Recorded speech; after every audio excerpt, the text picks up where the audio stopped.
इस वक्त मेरी बात हो रही है समाजवादी पार्टी के तो सिन्हा जी साहब। और अभी कल ही रिजल्ट आया है, पूरे भारत की लोकप्रिय मुख्यमंत्री ममता बनर्जी ने कहा कि मैं इस्तीफ़ा नहीं दूंगी। इस पे आपका पहला विचार क्या है? देखिए, जिस तरह से पूरे पश्चिम बंगाल में लोकतंत्र की हत्या की गई, संविधान को लूटा गया है, आज जिस तरह से अभिषेक बनर्जी जी ने बयान दिया, सही बात है। निर्वाचन आयोग को ये जवाब देना चाहिए कि जो पोलिंग एजेंट पे उनके पोलिंग एजेंट थे वहाँ मतदान केंद्रों पर, उनको किन लोगों ने मार के भगाया वहाँ से। जो काउंटिंग एजेंट थे, काउंटिंग के समय उनको 12 बजे के बाद से कौन मार के भगा रहा था, और भगा रहा था तो वहाँ प्रशासन क्या कर रहा था, सेंट्रल की फोर्स क्या कर रही थी, वहाँ निर्वाचन आयोग क्या कर रहा था। तो ये बहुत महत्वपूर्ण विषय है और ये बहुत महत्वपूर्ण सवाल है। जिस तरह से मैं कहना चाहता हूँ आपके चैनल के माध्यम से कि भारतीय जनता पार्टी की सरकार ने सेंट्रल की फोर्स लगा के और कम 10 लाख से ज़्यादा के सेंट्रल की फोर्स लगा के वहाँ लोकतंत्र लूटने का काम किया, लोकतंत्र की हत्या करने का काम किया। पूरे देश से जहाँ जहाँ भारतीय जनता पार्टी की सरकार है वहाँ से लोग फर्जी वोट देने भी वहाँ गए थे, जो मेरे संज्ञान में मामला आया है, और फर्जी वोट दिलवाने का भी काम किया। और जो वहाँ पर बूथ एजेंट था, उस बूथ एजेंट को मार के भगाने का काम किया जिसने विरोध किया इस बात का। तो पूरी तरह से लोकतंत्र की हत्या की गई है। अब 2027 में, और ये अब से नहीं चल रहा है, कई ज़माने से चल रहा है कि चुनाव आयोग जो है भारतीय जनता पार्टी के साथ मिल कर के काम कर रही है। ऐसे हालात में 2027 में फिर वही चुनाव आयोग रहेगा, फिर वही ईवीएम रहेगा, कैसे चुनाव लड़ा जाएगा? देखिए, समाजवादी पार्टी का एक एक वर्कर लड़ने वाला है और भारतीय जनता पार्टी के सामने न झुकेंगे और न डरेंगे। और जहां आपके चैनल के माध्यम से कहना चाहते हैं, आने वाले चुनाव में जब उत्तर प्रदेश में विधानसभा के चुनाव होंगे तो इन लोगों का जवाब, ईंट का जवाब पत्थर से देने का काम समाजवादी पार्टी के लोग करेंगे। पूरे मनोयोग से वोट निकाल के वोट डलवाने का भी काम करेंगे और अपने वोट की रक्षा करने का भी काम करेंगे हम लोग। आपको जानकारी होगी कि हुमायूं कबीर का लोग विरोध कर रहे थे, जिन्होंने वोट भी नहीं दिया, फिर भी दो जगह कामयाब घोषणा कर दिया गया। ऐसे हालात में तो आपके यहाँ भी होंगे कि आपको लोग वोट देंगे और घोषणा किसी और का होगा। देखिए, वही कह रहे हैं, वो बंगाल की कंडीशन दूसरी थी। उत्तर प्रदेश में समाजवादी पार्टी के कार्यकर्ता जीने मरने के लिए खड़े हैं, और कहीं बेईमानी होगी तो हम लोग सड़क से लेकर लड़ना शुरू करेंगे, और तब तक लड़ेंगे जब तक हम लोगों को सफलता नहीं मिलेगी।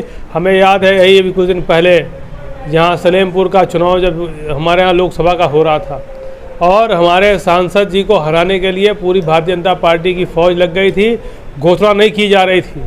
लेकिन जब सब लोग वहाँ पर पहुँच गए और लड़ने की बात आई, लड़ने का काम किया, तब जाकर सर्टिफिकेट देने का काम प्रशासन ने किया था। तो जब ज़रूरत पड़ेगी तो समाजवादी पार्टी का एक नेता और एक कार्यकर्ता सड़क पर उतर के लड़ने का काम करेगा, भारतीय जनता पार्टी के गुंडों से भी और ये जो पुलिस के लोग हैं उनसे भी। नहीं, जो जिस तरह से पूरे भारत की लोकतंत्र को सेंट्रल फोर्स के ज़रिए से लूटा जा रहा है, और इसकी मिसाल आपके बंगाल में नज़र आया है, हर चुनाव बंगाली ने हर जगह नज़र आ रहा है। ऐसे हालात में आपके राष्ट्रीय नेता क्या संदेश देना चाहते हैं, इस पर आप बताइए। हम बस, हमारा एक सीधा संदेश ये है कि पहले भारतीय जनता पार्टी को हराने के लिए हम सब लोगों को बूथ पे मेहनत करनी होगी। अपने एक एक कार्यकर्ता हमारे लगकर सारे मतदाताओं को जागरूक करना होगा।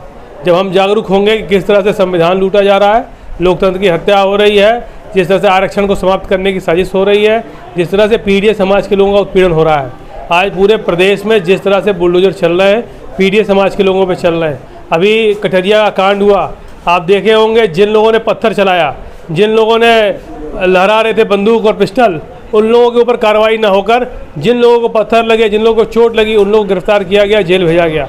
तो इस तरह से लोकतंत्र की जो हत्या उत्तर प्रदेश में हो रही है, इसको देखकर हर आदमी, हर मतदाता जागरूक हो गया है और उत्तर प्रदेश में भारतीय जनता पार्टी के खिलाफ वोट देने के लिए कटिबद्ध हो गया है। भारतीय जनता पार्टी को वोट तो देगा, आज बंगाल में वोट दिया गया है, और किसी ने कहा है कि ब्रिगेड परेड ग्राउंड में बुला लिया जाए। कौन किसका वोट दिया है? भवानीपुर से।